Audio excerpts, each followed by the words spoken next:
बिस्मिल्लाहिर्रहमानिर्रहीम, अस्सलाम वालेकुम। प्रोग्राम एक्सपर्ट्स में मैं आपको खुशामदीद कहूँगी। पैनल का तारुफ करवा देती हूँ। अयाज खान साहब, आमिर इलियास राना साहब, ब्रिगेडियर रिटायर हारिस नवाज साहब, फैसल हुसैन साहब और मोहम्मद इलियास साहब आज के पैनल का हिस्सा हैं। नाज़रीन, इस वक्त मुल्क की सियासत में महाजराई उरूज पर है। गवर्नमेंट और PTI की जानिब से एक दूसरे पर मुकदमात बनाने का सिलसिला भी जारी है। साबिक प्राइम मिनिस्टर इमरान खान को दहशत गर्दी के मुकदमे में एक बड़ा रिलीफ मिला। आज इस्लामाबाद हाई कोर्ट ने मुकदमे से दहशत गर्दी की दफ़ा ख़त्म करने का हुक्म दिया। तोशाखाना केस में भी वकला के दलाइल के बाद इलेक्शन कमीशन ने फैसला महफूज कर लिया, जबकि ममनुआ फंडिंग केस की अगर बात की जाए तो उसमें तफसीलात जमा कराने के लिए PTI को 6 हफ्तों की मोहलत मिली है।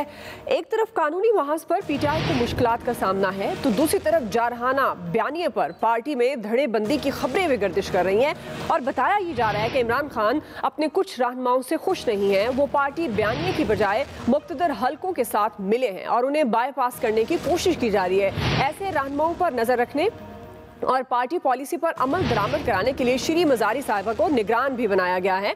इसी मुनासबत से एक्सपर्ट्स के लिए पहला और बड़ा सवाल, अयाज खान साहब, मैं आपसे आगाज़ करूंगी। जिस तरह से इख्तलाफात की खबरें आ रही हैं इमरान खान की जारहाना बयानिए पर पाकिस्तान तहरीक इंसाफ के अंदर, क्या आप समझते हैं कि पाकिस्तान तहरीक इंसाफ धड़ेबंदी का शिकार हो रही है? क्योंकि इमरान खान साहब भी कह रहे हैं कि कुछ लोग स्टैब्लिशमेंट से मिले हैं, मुझे बाईपास करने की कोशिश हो रही है। देखिए, ये तो होता है हमेशा। इक़्तिदार के कुछ लोग होते हैं, इक़्तिदार के साथ होते हैं आपके बेशुमार लोग जो बहुत ज़्यादा करीब होते थे जब इक़्तिदार था इमरान खान साहब के पास, वो आज आपको नहीं नज़र आते वहाँ। बहुत सारे लोग जो बहुत शिद्दत से हिमायत किया करते थे इमरान खान साहब की, वो अब आपको थोड़ा तज़ब्ज़ुब का शिकार नज़र आते हैं। ये कोई नई बात नहीं है कि ये कोई पहली दफ़ा हो रहा हो, इसलिए हैरत हो खान साहब को भी, उन्हें भी पता है। वो ये भी उनके इल्म में है कि बहुत सारे लोग उनको दिए गए थे, जो जैसे जहेज़ में कुछ चीज़ें मिल जाया करती हैं, तो जब वो जहेज़ में मिलने वाली चीज़ें और जब शादी नाकाम हो जाती है तो फिर वापस करनी पड़ती हैं। तो ये कुछ उसी तरह की सिचुएशन है। बहरहाल श्री मजारी साहबा को मॉनिटर लगा के उन्होंने बड़ा अच्छा किया है। वो लगता है क्लास को कंट्रोल करने की कोशिश करेंगी, लेकिन इस तरह के मॉनिटर नॉर्मली वो बैकफायर ही किया करते हैं कि वो पता चलता है कि और बच्चे नाराज़ हो गए मज़ीद, जो जिनको आप डिसिप्लिन में लाना चाह रहे थे, वो इस वजह से ही छोड़ के चले गए कि नहीं यार ये तो उस्तानी या हमारा जो मॉनिटर बड़ा सख्त है। एक चीज़ अलबत्ता जो आजकल चल रही है, ये एक तो ये पुरानी बात है कि वो जी दहशत गर्दी के मुकदमात होते हैं। मैं समझता हूँ कि हाई कोर्ट का बड़ा अच्छा फैसला है, इस्लामाबाद हाई कोर्ट का। और दूसरा, मज़हब के नाम पे ये हमारे सियासतदानों को आई डोंट नो क्यों समझ नहीं आ रही कि इन दो चीज़ों से जितना इज्तनाब करें उतना बेहतर होगा। एक तरफ से चीज़ हटती है, दूसरी तरफ आ जाती है। एक पे दहशत गर्दी का मुकदमा होता है, दूसरे पे हो जाता है। ये जो सर्टिफिकेट बांटने का सिलसिला है हुब्बुल वतनी का, ये बहुत हो गई। और मेरी समझ से ये बाहर है कि सियासतदानों को पता है, ये इतराफ़ भी करते हैं कि जी हमने खुद तो नहीं किया था किसी पे मुकदमा दहशत गर्दी का या मुहब्बे होने का सर्टिफिकेट हमने जारी नहीं किया था, हमें कहा गया हमने जारी कर दिया। लेकिन इसके बावजूद वही सर्कल है जिसमें ये घूम रहे हैं। मतलब आज एक उस पोजीशन पे होता है, कल दूसरा आ जाता है, फिर तीसरा आ जाता है, लेकिन उसी सर्कल में रहते हुए ये एहसास नहीं हो पा रहा कि हमें ये नहीं करना चाहिए। कहीं इसको रोकने की कोशिश नहीं हो रही, जो बड़ी बदकिस्मती की बात है। और PTI जाहिर है अब इक़्तिदार में नहीं है, धड़ेबंदी का शिकार हो रही है। हमें नज़र भी आ रही हैं चीज़ें। KP में भी आपने देखा कुछ नाराज़ MPs दूसरी तरफ जा रहे हैं, यहाँ भी नज़र आएगा। तो ये बड़ी पॉपुलैरिटी अपनी जगह होती है, लेकिन इन चीज़ों पे कंट्रोल करना बड़ा मुश्किल होता है। तो ये यकीनन इमरान खान साहब के लिए बहुत बड़ा चैलेंज है। जी आमिर साहब, जिस तरह अयाज साहब कह रहे हैं कि अगर धड़ेबंदी का शिकार होती है पाकिस्तान तहरीक इंसाफ, तो इमरान खान साहब के लिए ये बड़ा चैलेंज होगा। अभी भी वो कह रहे हैं कि मैं चुप करके नहीं बैठूंगा, क्योंकि एक बार फिर वो आर्मी चीफ की तैनाती पर भी बात कर रहे हैं कि नवाज जरदारी आर्मी चीफ की सिलेक्शन नहीं कर सकते। अब आप क्या समझते हैं कि एक तरफ मुलाकात की भी खबरें हैं, जाहिर है ये भी एक मौजू है कि मुलाकातें हो रही हैं, और ज़राए के मुताबिक सोशल मीडिया पर तो खैर बड़ा खुल्लम खुला ये बहस हो रही है कि अगर इमरान खान साहब के मामला तय पा गए तो लॉन्ग मार्च की कॉल भी ना दें शायद वो। आपके ख्याल में ये कितने बड़े चैलेंजेस हैं इस वक्त पाकिस्तान तहरीक इंसाफ को, इमरान खान साहब को? लेकिन ये मुलाकातों की खबर ज़ाहिर है सोशल मीडिया के ज़रिए और कुछ जर्नलिस्टों ने भी दी, कुछ व्लॉगर्स ने भी दी, तो हम भी उसमें अपना हिस्सा डाल देते हैं और आपको बता देते हैं कि ये मुलाकात हुई और दोनों ऐवान सदर में हुई और सदर मुमलिकत की रिक्वेस्ट पे हुई। सदर मुमलिकत रियासत का एक हिस्सा है, सतून है, और वो जो इमारत है ऐवान सदर वो पाकिस्तान की, वो जैसे 2014 के धरने में जब फ़ौज को 245 के तहत बुलाया गया था तो कहा गया था कि ये अलामतें हैं पाकिस्तान की स्टेट की। तो उस बिल्डिंग में अगर आर्मी चीफ हों, सदर साहब हों, उसमें साबिक वज़ीर आज़म इमरान खान हों और उनके मौजूदा chief of staff Shibli Faraz साथ हों दोनों मुलाकातों में, तो क्या मुज़ायका है। हो गई मुलाकात, बात हो गई, बता दिया गया, पता चल गया सबको कि भाई फ्लड है, इलेक्शन नहीं हो सकता, और वो बातें नहीं मानी जा सकती जो ना मानने वाली हैं। और चूँकि सदर साहब बड़े अरसे से मुतमन्नी भी हैं और वो ज़ाहिर अपने चेयरमैन को कहीं ना कहीं वापसी की सूरत चाहते हैं, तो उन्होंने, आपको याद होगा, 2 महीने पहले ट्वीट शीट भी किया और उसमें इस्टेब्लिशमेंट का रोल भी लिखा। फिर जब हम मुलाकात के लिए गए, फिर लाहौर में भी उन्होंने मुलाकातें की और जगह पे भी की, तो उन्होंने ये बात कही और वो अपने चेयरमैन की उस बात को उन्होंने लेटेस्ट इंटरव्यू में भी इंडोर्स किया और कहा कि जी अगर इलेक्शन पे बात हो जाए, जाहिर है कि इमरान खान भी तो इलेक्शन की बात कर रहे हैं ना, तो आप मुझे बताएं दिसंबर जनवरी तक तो फ्लड ही नहीं निकलेगा, फ़ौज पूरी की पूरी और पाकिस्तान की पूरी हुकूमत स्टेट इस वक्त उस मामले में है जहां बीमारी, सर्दी, खुराक, सब चीज़ों की ज़रूरत पड़नी है और कैद साली हमारे यहाँ वैसे जन्म ले सकती है अगर हम अरेंजमेंट प्रॉपर ना कर सकें। सही। तो ऐसे ही सूरत हाल में सिर्फ इमरान खान साहब ये इलेक्शन की डिमांड कर रहे हैं ना, जो कि काबिल अमल नहीं होगी, वो काबिल अमल होगी। फिर वो जो तकर्रियाँ चाह रहे हैं तो वो उसके ऊपर कोई मुलाकात में डिस्कशन नहीं हो रही, ना हुई है और ना होगी, ये मैं आपको बता दूँ। वो अपना पत्ता लास्ट ईयर अक्टूबर में कटवा चुके। उस मामले में जो उन्होंने किरदार बतौर वज़ीर आज़म अदा किया, उससे सबको पता चल गया कि वो ज़हनी तौर पे कहाँ खड़े हैं। तो अब उनके साथ बात नहीं होनी, जिन्होंने फैसले करने हैं वो करेंगे। एक्सटेंशन मिले, वो मैंने लास्ट वीक भी आपको याद होगा ये कहा था कि आर्मी चीफ दिहाड़ीदार नहीं होता कि जी मैं इलेक्शन हो जाए मैंने फिर वज़ीर आज़म बन जाना, मैं आके नया आर्मी चीफ लगा लूँगा, ऐसे नहीं होता। जो वज़ीर आज़म है आप उसको माने ना माने, उसके ऊपर जो मर्जी एतराज़ करें, फैसले उसने करने हैं और उसकी डिस्क्रिशन में है कि वो 1 साल की एक्सटेंशन दे दे, वो 2 साल की दे दे और नया आर्मी चीफ लगा दे। लेकिन आज तक उसके ऊपर एक भी पेपर वर्क नहीं हुआ, एक भी डिस्कशन नहीं हुई। ये इमरान खान थे जिन्होंने अगस्त में 3 महीने पहले जनरल बाजवा की 3 साल पहले एक्सटेंशन अनाउंस कर दी थी और दे दी थी। नवाज शरीफ ने राइल शरीफ और इनको लगाया था, जनरल बाजवा को तो मुश्किल 1 वीक हुआ दोनों की अनाउंसमेंट्स में, कोई इतना बड़ा गैप नहीं था और हमेशा ऐसा ही होता है। और ये 1 घंटे में फैसले हो जाया करते हैं, मुलाकात होगी और अनाउंसमेंट साथ साथ हो जाएगी जब वक्त आएगा। तो ये तो इमरान खान साहब चाह रहे हैं कि डिस्कशन हो। अप्रैल में आपको DGISPR का वो बयान याद होगा जब उन्होंने कहा था कि इस मामले पर डिस्कशन नहीं होनी चाहिए। एक्सटेंशन भी उन्होंने कही थी, लेकिन हम कह रहे हैं कि ये बात तो चूंकि राइल शरीफ ने भी कही थी और वो एक्सटेंशन आखिरी दिन तक चाहते रहे, नहीं मिली थी। तो ये बात अपनी जगह पे है, लेकिन इस वक्त मुल्क को और चीज़ों की ज़रूरत है। ये इलेक्शन, इमरान खान को कोई इखलाकी लेक्चर भी मिल सकता है इलेक्शन कमीशन से, उनको पैसों के ऊपर क्वेश्चन फर्दर आ सकता है कि जी जाके FBR में वजातें दें, FBR पूछ ले। उनके ऊपर मुख्तलिफ सियासी जमातों ने अपने रेफरेंस दिए हैं, उनकी सज़ाओं के मुतालबे किए हैं, वो जब वक्त आएगा हो जाएंगी। लेकिन इस वक्त इमरान खान साहब ने जो आखिरी बात आपसे कह दूँ कि जी मेरे बगैर कोई ना मिले, नवाज शरीफ साहब ने भी ये कहा था और सब मिलते रहे और अब भी मिल रहे हैं और आइंदा भी मिलते रहेंगे सभी। जी ब्रिगेडियर साहब, यही बयानिया है इमरान खान का जिस पर उनके बहुत से फॉलोअर्स हैं। जब वो जलसा करते हैं तो सब देखते हैं कि बड़ी तादाद में लोग उनके पीछे होते हैं, उनके जलसे में अवाम होती है। अब इसी बयानिए पर उनकी पार्टी तकसीम हो रही है, तो कितना बड़ा चैलेंज होगा इमरान खान साहब के लिए? लेकिन दुआ इसमें मेरे 2-3 पॉइंट्स हैं। एक ये है कि एक तो मुझे नहीं समझ आ रहा कि वो कैसे बात करें इस वक्त जब पॉपुलैरिटी उनकी काफ़ी हाई है और दूसरी पार्टी में भी इस वक्त काफ़ी उनमें वीकनेसेस हैं और उनका ग्राफ डाउन जा रहा है।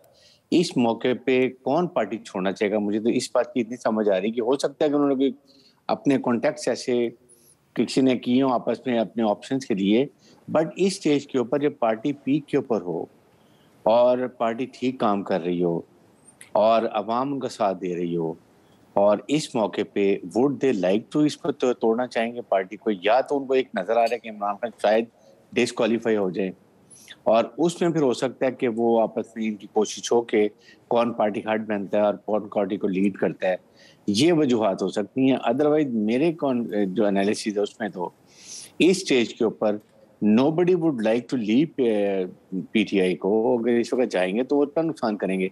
इस वक्त तो पीएमएलएन में और पीपल्स पार्टी में उनको फिक्र है कि अगले इलेक्शन में क्या होगा, इसलिए वो इलेक्शन करवा भी नहीं रहे हैं।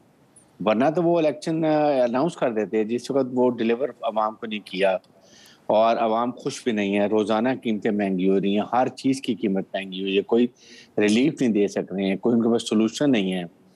और इस स्टेज के ऊपर जिस तरीके से फिर मुल्क में क्लैमिटी आ गई है, उसके अंदर भी प्रॉब्लम हो रही हैं। इन एनवायरनमेंट के अंदर would any party leader leave PTI और दूसरी पार्टियों में पीटीआई की तरफ देखना चाहिए कि शायद इलेक्शन में हमारा वहाँ चांस है, जो हम अक्सर होता है कि इलेक्शन के दिनों में पार्टी टिकट चेंज करें और पार्टी में करें। तो मेरा नहीं ख्याल कि पार्टी तो होनी चाहिए, उनकी अप्रीहेंशन होगी, कुछ लोगों ने कॉन्टैक्ट किया होगा या विद इन पार्टी कुछ होते हैं लेग पुलिंग करते हैं, बट ओवरऑल पार्टी छोड़ने का मेरे ख्याल में इस वक्त जो भी छोड़ेगा वो पार्टी को अपने आप को नुकसान करेगा पोलिटिकल। जी फैसल साहब, अब जिस तरह ब्रिगेडियर साहब भी कह रहे हैं कि अगर जो भी पार्टी छोड़ेगा पॉलिटिकली उसका नुकसान होगा, लेकिन इमरान खान साहब खुद कह रहे हैं कि मुझे बाईपास करने की कोशिश की जा रही है।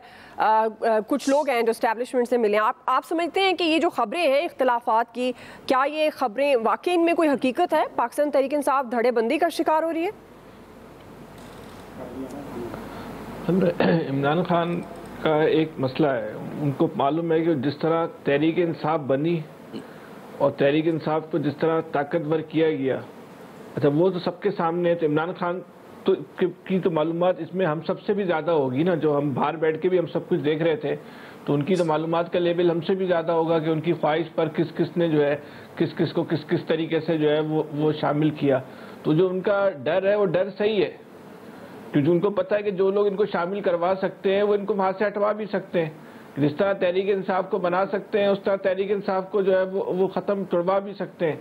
असल में इमरान खान, इसमें तो ब्रिगेडियर साहब की ये बात बिल्कुल सही है कि इमरान खान इस वक्त जो है वो शोहरत की बुलंदियों पर है। इसमें भी कोई शक नहीं कि इस वक्त इमरान खान शोहरत की जिस बुलंदियों पर है वो शायद पाकिस्तान में किसी भी लीडर के हिस्से में नहीं आई हो। ये ज़मीनी हक़ाइक़ है, इससे तो कोई इनकार नहीं कर सकता। लेकिन ये भी एक ज़मीनी हकीकत है कि इमरान खान का एतमाद जो है इतनी शोहरत की बुलंदियों पर पहुंचने के बावजूद भी जो है वो बहुत कमज़ोर है, बहुत नातवा है। और वो क्यों है कि उनको पूरा माजी इसका स्ट्रक्चर पता है। उनको पता है कि इन्होंने जो 2018 के इलेक्शन जो है वो किस तरह जीता। उनको पता है कि तहरीक इंसाफ को जब 2016 से लेके 2018 तक जो है वो किस तरह ताकतवर बनाया गया। उनको ये भी पता है कि जिसका बरमला इजहार करते हैं कि मुझे तो कानून मंजूर कराने के लिए भी जो है वो इस्टेब्लिशमेंट की जो है वो मदद लेनी पड़ती थी। मेरे लोग भी उस वक्त आते थे जब उनको इस्टेब्लिशमेंट वाले बुलाते थे। ये कोई उनका मुखालिफ नहीं बोल रहा, ये वो खुद बोलते हैं। और बरमला इसका उन्होंने कई दफ़ा जो है वो इजहार किया। तो ये वो सारे खौफ हैं जिन्होंने इमरान खान का जो है वो एतमाद जो है वो ख़त्म कर दिया, जबकि होना नहीं चाहिए था। इस वक्त इमरान खान जिस पोजीशन पर है उनको ज़रूरत नहीं है किसी ओहदेदार की, किसी लीडर की, किसी के आने जाने से कोई फ़र्क नहीं पड़ता। लेकिन वो जो वाक़यात हैं, जो जिस तरह वो अपनी आंखों से देखते आए, जो कुछ वो कराते आए, वही उनको जो खौफ है, उनको ख़तरा है कि उनको पता है कि जिस तरह तहरीक इंसाफ को बनाया गया था उस तरह वो उसको ख़त्म भी कर दिया गया। वो जो पंजाब के इलेक्शन में जितना वो शोर मचा रहे थे मिस्टर एक्स मिस्टर वाई, क्यों मचा रहे थे? उनको पता था कि कराची के जो इलेक्शन की मैनेजमेंट है जिन लोगों ने करके दी थी, तो वही खौफ था उनको कि यार वो लोग तो सब वहाँ मौजूद हैं। ये सारी चीज़ें हैं जो इमरान खान ने जो दूसरों के साथ किया, वही चीज़ उनके लिए आज जो है खौफ का बाइस बनी। उनको खौफजदा होने की वैसे ज़रूरत नहीं है इस वक्त। इसमें उनकी जो फॉलोइंग और अंधी तकलीद जो है वो इस वक्त इमरान खान के साथ है। इमरान खान के चाहने वाले, उनके सपोर्टर, उनके कारकुन बिल्कुल जो है वो एक तरफा ट्रैफिक चला रहे हैं। उनको इस चीज़ से कोई फर्क नहीं पड़ता कि इमरान खान साहब की हुकूमत की कारकर्दगी क्या थी, इमरान खान साहब किन किन बातों पे यू टर्न लेते हैं, इमरान खान ने इस्टेब्लिशमेंट के बारे में कल क्या पॉलिसी इख्तियार की, उनकी आज क्या पॉलिसी इख्तियार की। लेकिन अगर कहीं कोई कमज़ोर है तो खुद इमरान खान साहब है, उनका कारकुन नहीं है कमज़ोर। तो इमरान खान साहब को खुद एतमाद पैदा करना चाहिए, लेकिन वो हो नहीं सकता, मुमकिन नहीं है, क्योंकि जितने वाक़यात से वो गुजर चुके हैं, खुद करवा चुके हैं, उनके सामने हो चुके हैं, उनके बनी गाला के ड्राइंग रूम में बैठ के जो प्लानिंग हो चुकी है, तो वो उनको पता है कि ये प्लानिंग कहीं और भी हो सकती है। मेरे ख्याल में ब्रिगेडियर साहब सही बताएंगे इस बारे में, ऐसा हुआ था ब्रिगेडियर साहब हाल ही में? अब मेरे ख्याल में ऐसी कोई बात नहीं हुई है, और ये पहले हम सब जाते रहे गेट नंबर 4 पे, और सब इनकी प्रॉब्लम ये होती है कि जब आपकी खुद आप वीक हों, आप अवाम की आपकी गवर्नेंस ठीक ना हो, आप अवाम को डिलीवर ना कर सकें, तो फिर लोग जो हैं वो आर्मी की तरफ देखना शुरू कर देते हैं। बात यह कि जब आप अगर डिलीवर करें और अपना आपका तरीकाकार ठीक हो, अवाम आपसे खुश हो, आपने अवाम को रिलीफ दिया, तो nobody will look toward army, और आर्मी की तरफ देखेंगे ही नहीं। प्रॉब्लम यह है कि जब नाउम्मीद होके फिर उनको कोई और उम्मीद नजर आती है तो वो फौज की तरफ देखते हैं। तो मेरे ख्याल में बेहतर है कि आप पॉलिटिशियन अपने आप में देखें इनवर्ट कि हमारे में क्या कमजोरी है, हमने अवाम क्या वादे किए थे, क्या किए थे, दैट इज मोर इम्पोर्टेंट। सही बात जी। इलियास साहब, एक बात मैं आपसे कह दूं, मेरा जो हमने देखा है लोग गेट नंबर 4 पे जाते हैं, हमने वो वक्त भी देखा कि बन्नी गाला का जो गेट है वो गेट नंबर 4 बना हुआ था, वहां लोग जा रहे थे। जी इलियास साहब आगे बढ़ते हैं। फैसल साहब वो जो बातें कर रहे हैं नजर नहीं आता, वो जो फैसल साहब बात कर रहे हैं, तो खान साहब ने भी इस तरह ही जमा किए थे, जिस तरह जमा किए, तो अब उनको नजर आ रहा है कि जी बंदे अब जा रहे हैं। तो बहरहाल ये तमाम जो सियासी अमल में इस तरह की बातें तो होती रहती, बंदों का आना जाना लगा रहता है। लेकिन अभी इनकी पीटीआई की पार्टी में जो इजलास भी हुआ उसमें भी करेंगे बंदे कम थे, और उसमें ये बड़ा देखते रहे कि ये सूरत हाल क्या हो रही है। तो हालांकि इनकी पॉपुलैरिटी देखें वो कम नहीं हो रही, ज़्यादा बढ़ती जा रही है। और अगर बंदे फिर कम हो रहे हैं तो फिर ये क्या, ये जो भी कह रहे हैं कि किस तरह कौन लेके जा रहा है, ये तो खान साहब को खुद पता है कि खान साहब क्या कर रहे हैं। तो ये जो है, क्योंकि बेसिकली असल जो बात है, खान साहब को इस वक्त पंजाब हुकूमत नज़र आ रही है कि पंजाब में जो रोज़ बातें सुनने को मिल रही हैं कि पंजाब की गवर्नमेंट में इनके खिलाफ तहरीक अदम एतमाद लेके आया जा रहा है, और जो कि जिस पर अमल दरामद जल्द होने वाला है। अब ये कह रहे थे कि 21-22 तारीख को इस पर अमल दरामद होगा, और कुछ अरकान जो हैं इनके वो दूसरी जगह मिल भी रहे हैं और बातचीत हो रही है। तो ये जो तमाम जो सूरत हाल है वो क्या तरीक़ाकार होगा, क्योंकि उसमें कोई वाज़ह तौर पर तो अभी नज़र नहीं आ रहा कि क्या तरीका क्या अख्तियार किया जाएगा। क्योंकि वाज़ह आते हैं पहले नाहल हुए, एक मज़ीद जंग हुई है, उसके बाद अब मज़ीद जंग जो हुकूमत साजी जो तब्दील करने के लिए की जाएगी, उसके लिए क्या तरीक़ाकार अख्तियार किया जाएगा, उसमें बड़ा देखना पड़ेगा कि उनको क्या लाहेमल तय करेगा, उसके लिए जो प्लानिंग हो रही है ये नहीं हो रही।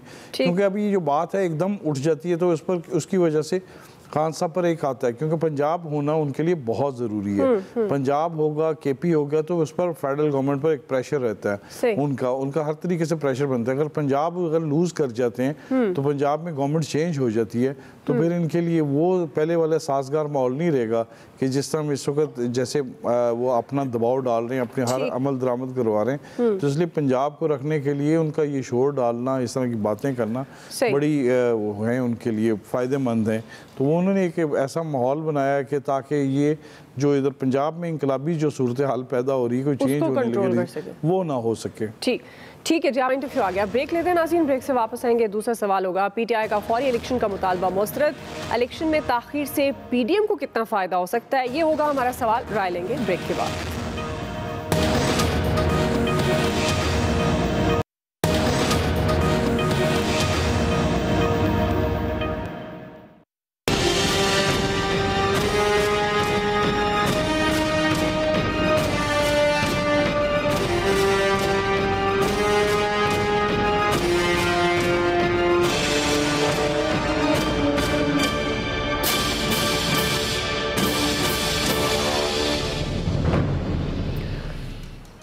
नाज़रीन, मुल्क की सियासत फैसला कुन मरहले में दाखिल हो रही है, और इस वक्त इमरान खान और उनकी पार्टी सड़कों पर है। पीडीएम की भी पूरी क़यादत मुतहरिक हो चुकी है। प्राइम मिनिस्टर शहबाज शरीफ बरतानिया में मौजूद हैं।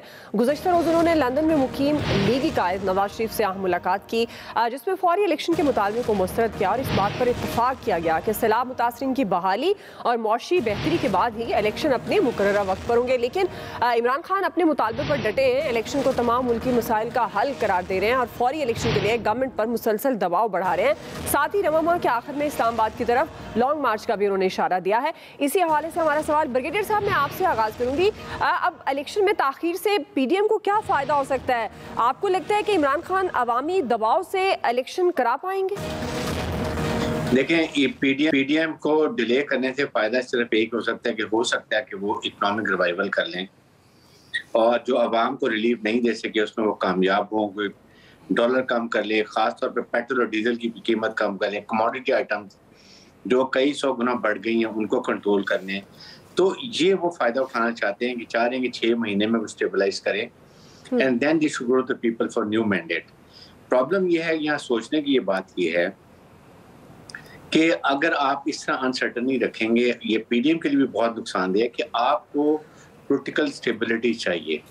अगर पॉलिटिकल स्टेबिलिटी होगी तो इकोनॉमिक स्टेबिलिटी होगी।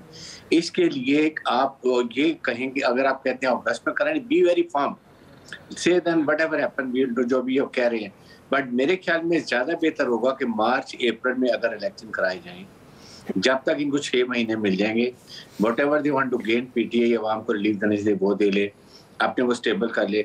और बजट से पहले नई हुकूमत को आना चाहिए, ताकि बजट जो है वो नई जो भी हुकूमत है, चाहे पीडीएम की हुकूमत आए तो उनको बजट देने तक अगले 5 साल की वो रिस्पॉन्सिबल हो, और अगर पीटीआई की आती है तो वो जिम्मेदार हो। तो I think that's what it should be. जी आमिर साहब, देखें, मतलब अभी मैंने आपको बताया कि जो मुलाकातों का अहवाल हुआ कि उनको बता दिया गया कि दिसंबर तक तो कुछ वैसे ही नहीं हो सकता कि फ्लड की ऐसी सिचुएशन है और उस तरफ सारा काम लगा हुआ है। इलेक्शन वाली कहानी, इमरान खान बिल्कुल डेस्परेट हैं और आज और अभी इस वक्त तक जब हम और आप बात कर रहे हैं तो वो इस्लामाबाद को घेरने के बिल्कुल प्रोग्राम बनाए हुए हैं कि इसके रास्ते आने और जाने के बंद कर दिए जाएँ और कुछ भी ना करें और कैपिटल को सीज़ कर दिया जाए, कि चारों तरफ उनकी गवर्नमेंट है इस्लामाबाद के। और उनको कुछ इतलात हैं जब वो कहते हैं मुझे टेक्निकल नॉकआउट कर दिया जाएगा, मुझे फ़लाँ कर दिया जाएगा। कभी वो कहीं पेश ही नहीं होते थे और अब उनको एसपी के सामने इन्वेस्टिगेशन में भी पेश होना पड़ा और वो आईजी से कम के लेवल पे गुफ्तगू करने को भी तैयार नहीं थे, तो उनको बिठाया गया था वहाँ जाके, एसपी से गुफ्तगू कराई गई और सवालों के जवाब भी दिए। तो मतलब कुछ चीज़ें, इशारे उनको भी मिल रहे हैं, कोई चीज़ ऐसी नहीं हुई कि सब कुछ इनके अपने हाथ में है। हाँ, पब्लिक के प्रेशर से वो ये सब कुछ करने के दावे भी रखते हैं और कोशिश और ख्वाहिश भी रखते हैं, और इसीलिए वो जलसों को और तकरीरों को सोशल मीडिया पे आना और मुसलसल एंगेज करना वो कर रहे हैं। वो उनका राइट है बतौर सियासी जमात, क्योंकि ये गलत होगा कि कहा जाए कि वो ऐसा क्यों कर रहे हैं।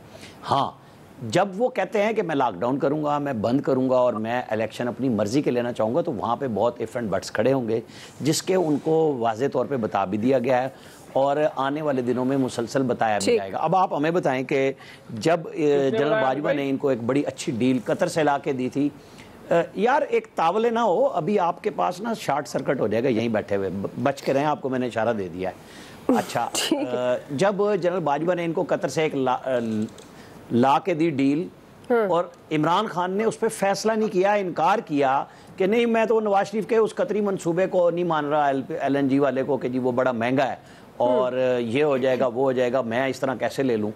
आपने $2 और $3 पे नहीं लिया, फिर एक डील दी वो नहीं ली, फिर जब कोविड का जमाना था, जब बिल्कुल जीरो पे था, आपने ले लिया। आज तो यूक्रेन वाली वजह के बाद यूरोप ने एक मालिक्यूल गैस का नहीं छोड़ा किसी और के लिए कि कहीं से कोई ले ले।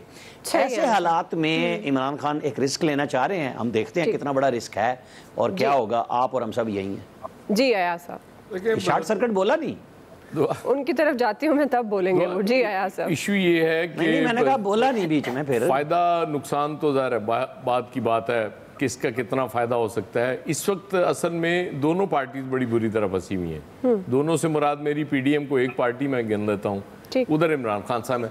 ज़ाहिर है इमरान खान साहब के जहन में ये है कि ये मोमेंटम पॉपुलैरिटी का बहुत देर बरकरार रखना बड़ा मुश्किल होगा। पीडीएम का अजाब ये बन गया कि गवर्नमेंट तो ले ली, हर चीज़ का हालात काबू से बाहर हो गए हैं। अब देखें ना, जिस मुल्क में लोग बिजली के बिल औरतें अपने जेवर बेच के दे रही हूँ, कुछ एम्प्लॉयज़ मुझे पता चला कि बेचारा प्रोविडेंट फंड लेके बिजली के बिल अदा कर रहे हैं। उसके बाद बाकी चीज़ों की जो हालत है, आटा, चीनी, घी, हर चीज़ पॉइंट से जब बाहर हो जाए तो पीडीएम किस तरह इलेक्शन में जाना चाहेगी। पीडीएम के पास, स्पेशली पीएमएलएन के पास अब एक ही आखिरी कार्ड उनका पास बचा हुआ है, वो नवाज शरीफ साहब है। वो लंदन बैठे हुए हैं, तो वो चाहेंगे कि इतना वक्त गुजार लें कि थोड़ी पॉपुलैरिटी इमरान खान साहब की कम हो जाए, कुछ शायद चीज़ें कंट्रोल में आ जाए। मुझे आती भी नज़र नहीं आ रही, सच्ची बात है। और बदकिस्मती ये है कि जो इलेक्शन चाह रही है पार्टी, प्लान उसके पास भी कोई नहीं है। इस वक्त सारा फोकस इमरान खान साहब का होना चाहिए था। एक तो जो आलमी ताकतों को नाराज किया हुआ है वहाँ वो डिप्लोमेसी करते और चीजें बेहतर करने की कोशिश करते, और दूसरा कोई इकोनॉमिक प्लान बना लेते कि यार अगर हम हुकूमत मिली गई हमें तो हम क्या करेंगे। बदकिस्मती से ये दोनों चीजें मुझे नजर नहीं आ रही, इसलिए अल्लाह ताला रहम करे इस मुल्क पे। हालात खराब से खराब तर होते नजर आ रहे हैं मुझे, चीजें ठीक होती नजर नहीं आ रही। जी फैसल साहब, देखिए जो याद साहब कह रहे हैं ना कि नून लीग के पास एक कार्ड बचा है, उस कार्ड का नाम नवाज शरीफ है। अगर वाकई नून लीग के पास नवाज शरीफ वाला कार्ड बचा है तो वो इतना खौफजदा और सहमा हुआ डरा हुआ कार्ड है, तो फिर तो आप नून लीग की सियासत को जो है ना वो एंडी समझें, अगर वाकई आखिरी कार्ड है। इमरान खान हुकूमत से जब उनको हटाया गया या फारिग हुए तहरीक अदम एतमाद के बाद, तो इसमें कोई शक नहीं कि हवास बाख्ता हो गए, और इसमें भी कोई शक नहीं कि नून लीग हुकूमत में आने के बाद हवास बाख्ता हो गई। इन दोनों की समझ में नहीं आ रहा है कि करना क्या है। अब आप ये देखें कि लंदन में इजलास हो रहा है इस वक्त, मैं गरीब आदमी, किसी भी गरीब आदमी का, किसी अमीर आदमी की बात नहीं हो रही, अमीर आदमी का तो कोई इशू नहीं है, आमिर साहब जैसे लोगों का, गरीबों का उसका इस वक्त ये इशू नहीं है कि इलेक्शन 6 महीने बाद होंगे या वक्त पर होंगे। इस वक्त गरीब आदमी का ये इशू नहीं है कि नवंबर में जो है वो किसकी पोस्टिंग होगी, एक्सटेंशन किसकी होगी। इस वक्त एक आम इंसान का 22 करोड़ लोगों में जो है वो 11 करोड़ 95 लाख लोगों का, 21 करोड़ 50 लाख लोगों का जो इशू है वो इस वक्त जो है वो बेरोजगारी है, खाना है, गुर्बत है, पेट्रोल की कीमतें, बिजली का बिल है। आप ये देखें इतना आला सतह का मुस्लिम लीग का इजलास हुआ, एक भी अवामी मसला डिस्कस नहीं हुआ। कमाल है वैसे इस मुल्क की सियासत को, इस मुल्क के हुक्मरानों को सलाम है। वैसे किसी गरीब आदमी का, इस मुल्क के लोगों का जिस अरसे जो लोग फेस कर रहे हैं इस हुकूमत के आने के बाद, वो डिस्कशन में आए ही नहीं। सही आज ये आ रहा है कि इलेक्शन कब होंगे, क्योंकि ये बड़ी खबर दे रहे हैं कि जो बड़ी खबर दे रहे हैं हमारे मुल्क का अलमिया है, इनको इस बात की कोई फर्क ही नहीं पड़ता कि इस वक्त आम आदमी पे क्या बीत रही है, आम आदमी जिंदगी के दिन कैसे गुजार रहा है। ठीक, इस बात पे मुतमईन है कि हमारे एस्टेब्लिशमेंट से ताल्लुकात सही है, तो 2023 का इलेक्शन जो है वो हमें एस्टेब्लिशमेंट जीत के देगी। जो इमरान खान की जो जद्दोजहद है, दोनों की जद्दोजहद जो है एस्टेब्लिशमेंट से दोस्ती के लिए सही है। इस मुल्क में सारी जमातों की सियासत एस्टेब्लिशमेंट से शुरू होती है, एस्टेब्लिशमेंट पे खत्म हो जाती है। पूरी सियासत में हम और आप है ही नहीं, आमिर साहब जरूर है। सही है इलियास साहब, देखिए अभी शॉर्ट सर्किट से बचने की कोशिश है, पीटीआई की कोशिश है, और उन्होंने ये देख लें इतने भी, जबकि फ्लड भी आया मुल्क में, तमाम जो सूरत हाल ख़राब है उसमें भी अपना भी ख़त्म नहीं किए जल्द से। उन्होंने अपना मुसलसल ये टेम्पो बरकरार रखा है ताकि इलेक्शन जब हों तो फौरी तौर पर उनको उसका फ़ायदा हासिल करें, क्योंकि उनको वोट बैंक उनका ख़राब ना हो। उनकी ये कोशिश है कि वो जहाँ भी उनका वोट बैंक है उधर जाएँ और अपनी ना बरतरी बरकरार रखें। और जबकि पीडीएम की जानिब से तो अभी तो वो तो इक़्तिदार संभाल के मुश्किलात का शिकार है, एक से एक बढ़ के मुल्क। उनको तो सबसे बड़ी जो महंगाई की जो सूरत हाल का सामने है उसके, वो तो उनके इकॉनमी को, और जो है इकॉनमी में तो चलें उनके डिफ़ॉल्ट होने से बच गए, ये जो मामलात हो गए, लेकिन जो महंगाई है इंटरनल वो उनसे काबू नहीं पाई जा रही। महंगाई इस कदर बढ़ गई है कि आप देख लें कि खाने पीने की तमाम जो चीज़ें हैं उसमें गैर मामूली इजाफा हो रहा है, और जो एक इजाफा होता है ना, ये इजाफा उससे बढ़ के हो रही है। तो इनको ये कंट्रोल करना चाहिए, क्योंकि डॉलर भी कंट्रोल नहीं हो रहा। ये चीज़ें ऐसी हैं कि मैनेजेबल हैं, ये कर सकते हैं, लेकिन उसमें एडमिनिस्ट्रेशन इनकी ज़रा सख्त करनी पड़ेगी। महंगाई इतनी जितनी हो रही है तो बिल्कुल इस पर हम आगे भी जाकर बात करते हैं कि महंगाई अगर बहुत ज़्यादा है तो आवाम को रिलीफ देना ज़ाहिर है हुकूमत का काम है, वो मैनेज कर सकते हैं। हम सवाल ये रखेंगे कि आवाम को रिलीफ गवर्नमेंट की पहली तरजीह कब बनेगी, राय लेंगे ब्रेक के बाद।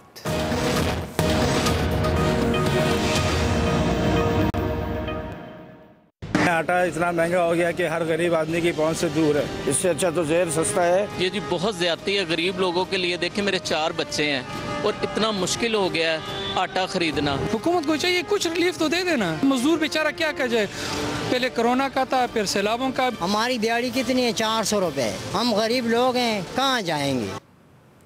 नाज़रीन, कई सालों का तजुर्बा रखने वाले हुकूमती इत्तेहाद ने अवाम की मुश्किलात में बेपनाह इजाफा किया है। महंगी बिजली, गैस और पेट्रोल के बाद अवाम के लिए 2 वक्त की रोटी खाना भी मुश्किल हो गया। रिकॉर्ड साज महंगाई अपनी जगह, लेकिन खैबर से कराची तक आटा भी अवाम की पहुंच से दूर हो गया। इसी से मुतालिक सवाल फैसल साहब मैं आपसे आगाज़ करूँगी, चूँकि आप सेकेंड पार्ट में बात भी कर रहे थे कि ये हुक्मरानों की तरजीह नहीं है कि आम आदमी की बात करें, इनके लिए अपने मफादात हैं। अब जिस तरह से ये हुकूमती इत्तेहाद जिनके बड़े बड़े दावे थे, महंगाई मार्च इन्होंने की, जो भी हालात हों, जिस तरह के हुए हों, जिस तरह इलियास साहब भी बात कर रहे थे कि मैनेज करना, लोगों को, आम आदमी तक रिलीफ पहुंचाना तो गवर्नमेंट की पहली तरजीह होनी चाहिए, लेकिन अभी तक ऐसा नहीं लग रहा। क्यों आप समझते हैं कि इसकी क्या वजह है कि अवामी रिलीफ हुकूमत की पहली तरजीह नहीं बन सकी? देखिए, जब हुकूमत आम आदमी की पहुंच से दूर हो जाए ना, तो फिर अशिया सर्फ और रोज़मर्रा की चीज़ें भी जो है ना वो आम आदमी की पहुंच से दूर हो जाती हैं। हुकूमत को ऐसा लगता है कि आम आदमी से ताल्लुक ही नहीं है। अभी देखें ना, इजलास हुआ तो अब जो चीज़ फीड की गई ज़हनी गुलामों को, क्या की गई? आपने बस ये बात करनी है कि दिसंबर में इलेक्शन नहीं होंगे, सैलाब है, दिसंबर में इलेक्शन नहीं होंगे, वो बोले चले जा रहे हैं, क्योंकि प्रायोरिटी आम आदमी का मसला ही नहीं है, तरजीह नहीं है। ठीक, जो हो रहा है होने दे। इतनी बदतरीन सूरत हाल है इस वक्त, इतनी बदतरीन सूरत हाल है कि अल्लाह ताला रहम फरमाए कि इस मुल्क से जो है इस हुकूमत के आने के बाद जो middle class, upper middle class, वो सब खत्म हो गई। या तो फिर इस मुल्क में अमीर आज तबका अशराफिया रह गया, या हम जैसे जो है वो गरीब लोग रह गए, और फिर जो उसके बावजूद ज़हनी गुलाम लगे पड़े हुए। आखिरी बात, इनको मुझे क्या जवाब देना है वो भी मैसेज, इनको जो मुझे क्या जवाब देना है वो भी लिखा हुआ मैसेज आता है। ठीक है, शॉर्ट सर्किट आया, बोले चले जा रहे हैं, शॉर्ट सर्किट। अच्छा, ये अपने आपको बड़ी अहमियत देते हैं कि इनको लोग सुनते हैं। इस तरह के 2 नंबर जो घंटाघर से निकलते हैं ना, वहाँ से कराची के, आप बात ये है जी कि सिंध में 4000 रुपये गंदम की कीमत कर दी, जहाँ गंदम होगी नहीं, ना वो खरीदते हैं, ना केपी वाले खरीदते हैं, सारा बर्डन आता है पंजाब पे। जब गंदम महंगी होगी और वहाँ रेट ज़्यादा होगा तो पंजाब में गंदम नापैद होगी। पंजाब गवर्नमेंट को इस पे एक्शन लेना पड़ेगा, क्योंकि गरीब आदमी को गंदम, आटा और रोटी तीसरी चीज़ है। तो जब ये रेट्स इस तरह बगैर ज़मीनी हक़ाइक़ के और मुशावरत के होंगे फैसले, तो यही कुछ होना है। ये जो लोग समझते हैं कि हम टीवी पे बात करके चले जाएं और हमारी बात का इतना असर होगा, तो ये कराची में वोट ही ठीक दिलवा देते, लेकिन इनके पल्ले वही बात, फिर जब बात आती है तो कहते हैं नहीं वो फलाने ने जितवा दिया, फलाने ने हरा दिया। भाई इंसानों में रहोगे तो इंसानों की बात करोगे ना। मेरे साथ दादो शुमार पे उस दिन मैंने 3 दफा इनको कहा कि कराची एयरपोर्ट का सामान कौन देगा, आप कराची में बैठे में बताएं। आज तक नहीं जवाब दिया, क्योंकि काम तो करते ही नहीं, घर में बैठे हैं। ब्रिगेडियर साहब, देखें, बात यह है कि गवर्नमेंट को अवाम को रिलीफ देनी है कि वो किस तरह देनी है। 6 महीने में तो कोई रिलीफ नहीं दी है। गवर्नमेंट की प्रायोरिटी होनी चाहिए जिस तरह भी, तो खास तौर पे जो हालात हुए सैलाब के, मुझे कुछ नज़र नहीं आ रहा कि कोई प्लानिंग है। आप यूनिफॉर्म प्राइस रखें पंजाब में, सिंध में, केपी में, गंदम की एक प्राइस फिक्स कर दें। अगर हमने किसानों को इंसेंटिव भी देना है, 4000 करनी है, 5000 करनी है, बजाय इसके कि आप 8-9 हज़ार मन बाजार से वहाँ से लेते हैं, बाहर से, तो आप अपने मानों को, किसानों को फ़ायदा दें। लेकिन प्रायोरिटी नहीं है।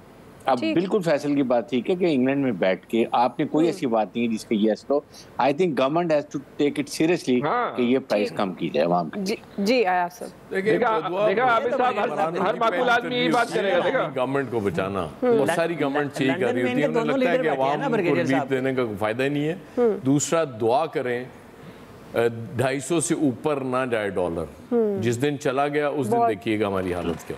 जी इलियास साहब, देखिए जी, इस वक्त ना जो मार्केट में देखें डॉलर तो 238 का देखने में आ रहा है, लेकिन कर्व मार्केट में, जिसको ब्लैक मार्केट कहेंगे, उसमें तो इसमें इस वक्त 250 से ऊपर क्रॉस किया हुआ। लेकिन गवर्नमेंट इसको ऑफिशियली जो दिखा रही है, ये जो तमाम सूरत हाल है, ये किसको कंट्रोल करना किसका काम है? स्टेट बैंक का काम है, रेगुलेटरी अथॉरिटी वो है।